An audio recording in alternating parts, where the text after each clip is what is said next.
Hey guys, and welcome to another Rise of Flight video.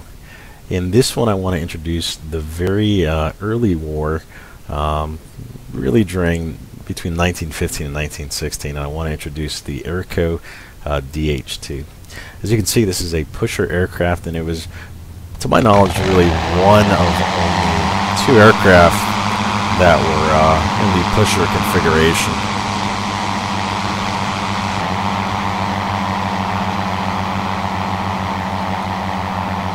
You can see the engines in the back here, and it is a rotary engine back there.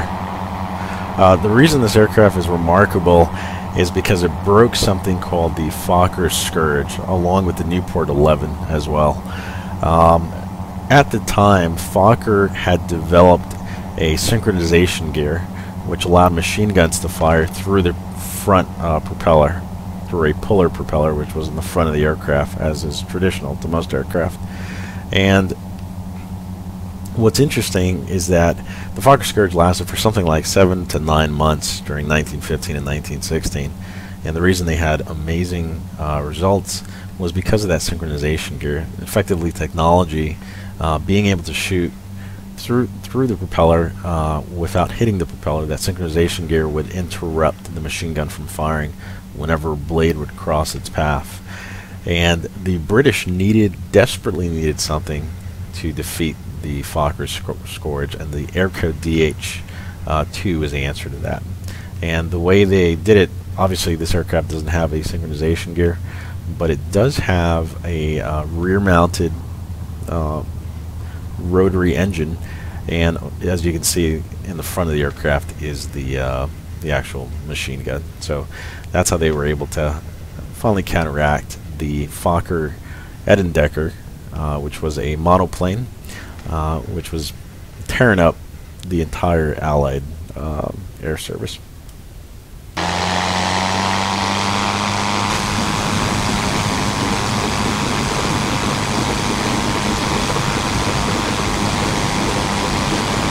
Alright, so here we go, we'll take off.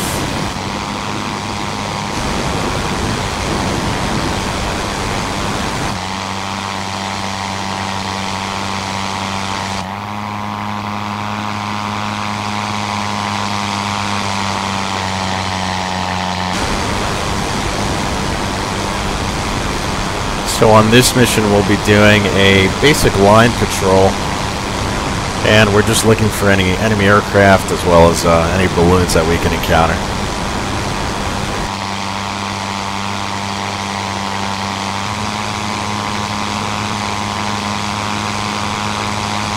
And one interesting thing I will say, this aircraft doesn't appear to have any type of throttle control. It seems like it was just one speed. And I'm pretty sure it did have a blip switch. Yep. So that's essentially how you controlled your airspeed.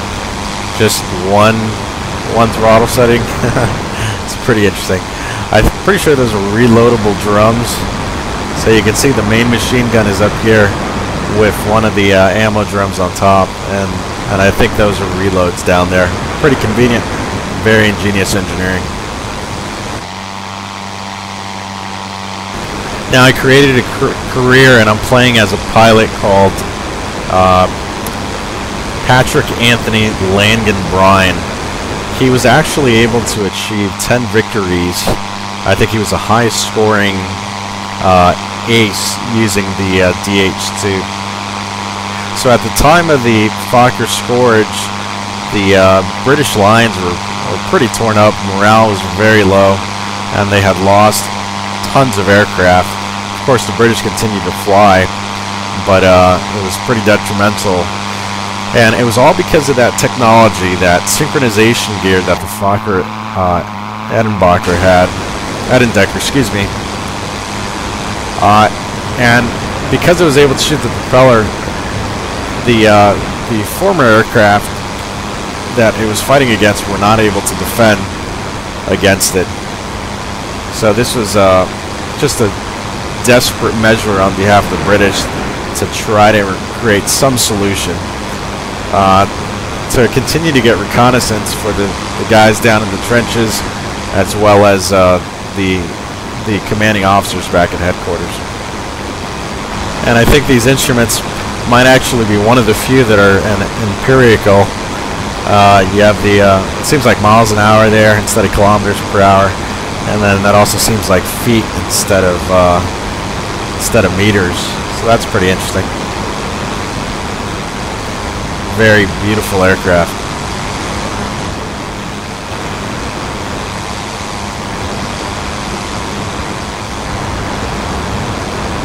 And again, just the beauty of this sim is absolutely amazing. I am using some mods.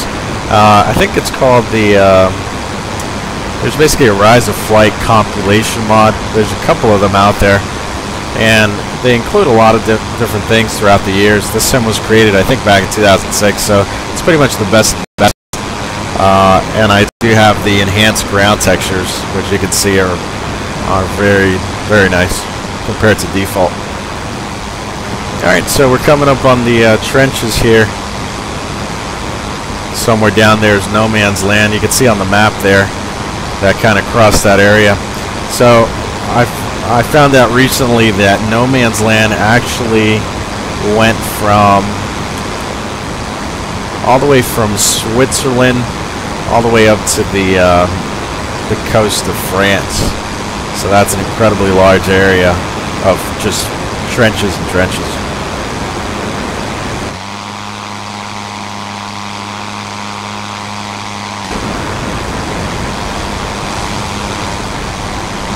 Now, what's interesting about Landon Bryan is he's actually an Irishman, and he flew for the British Air Service.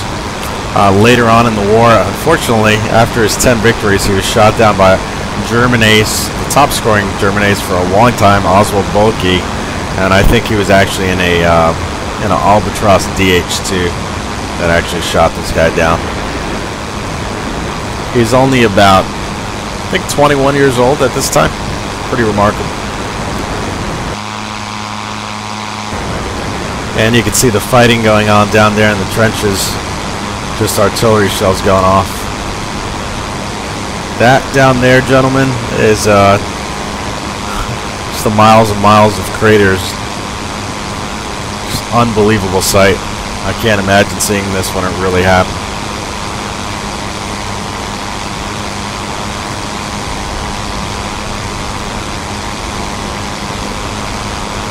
And down there we can see a city that's been totally ruined by the fighting, completely engulfed in the trenches.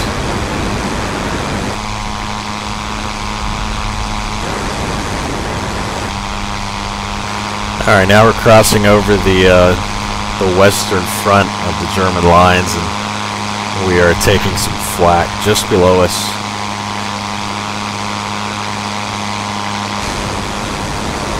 So they would call the anti-aircraft guns, we call them AAA now, but they would call them Archie.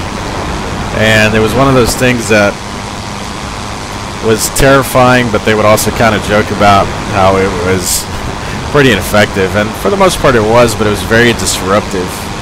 The shrapnel would go out in all directions with very high velocity. So essentially you have hundreds of small fragments of, essentially small missiles or bullets that would go off in all directions. And to my understanding, I remember Eddie Rickenbacker had an account where some Archie blew up close to him, and he had a number of holes in his aircraft. He didn't realize it until he got back. So even though it wasn't highly effective, it was certainly disruptive and disheartening to the pilots. When it would explode, it would also cause a concussion in the air, which would shake the aircraft, and they could certainly feel it in the cockpit. So it was no joke. Seems pretty benign in the simulator, but in real life it was, no doubt it was an explosion.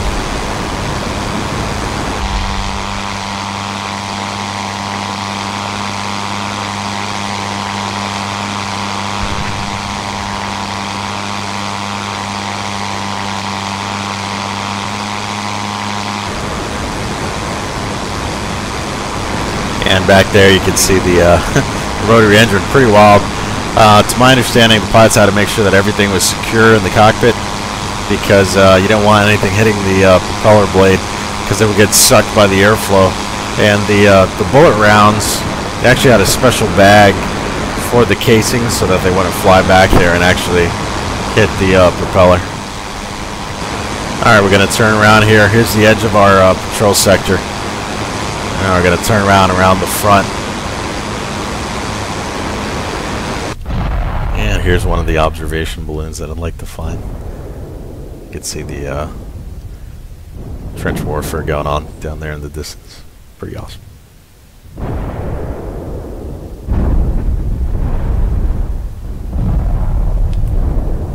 Wow.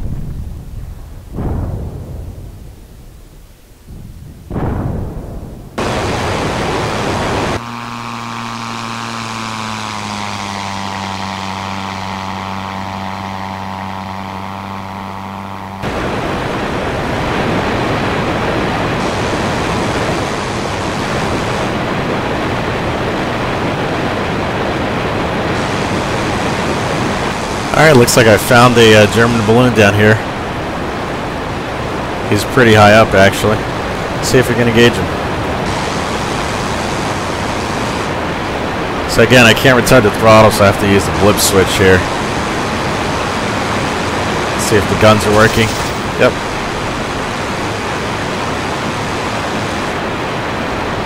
And trying to be very careful not to overspeed the engine here.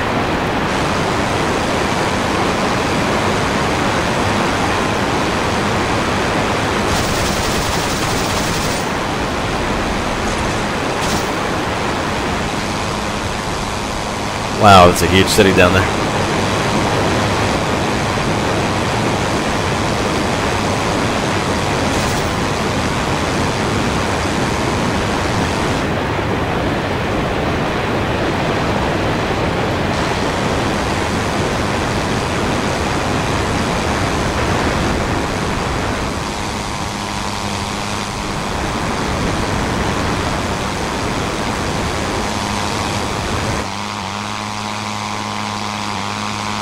So from my understanding, some of those balloon pilots actually did have parachutes and they could jump out.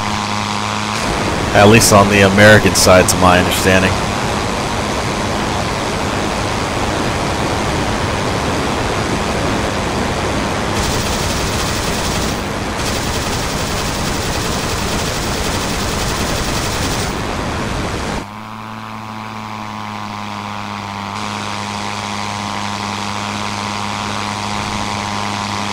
These balloons were somewhat difficult to bring down. They did have specialized guns for them, which you can't equip in Rise of Flight.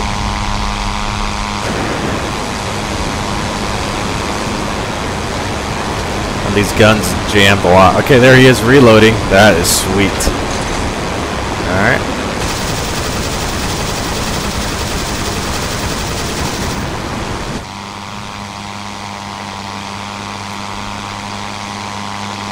Okay, I'm going to actually try a flare shot. Let's see if this works.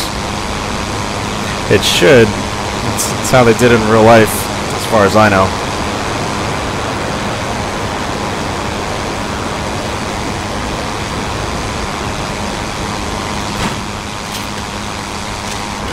Oh, we have to try that again.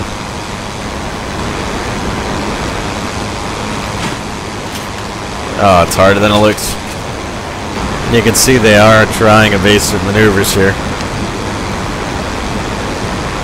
Okay, I think they're actually reeling the balloon in, which the ground crews would do once they felt the blimp was in danger.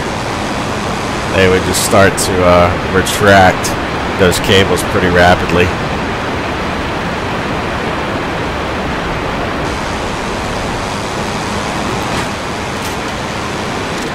Oh, this is very difficult.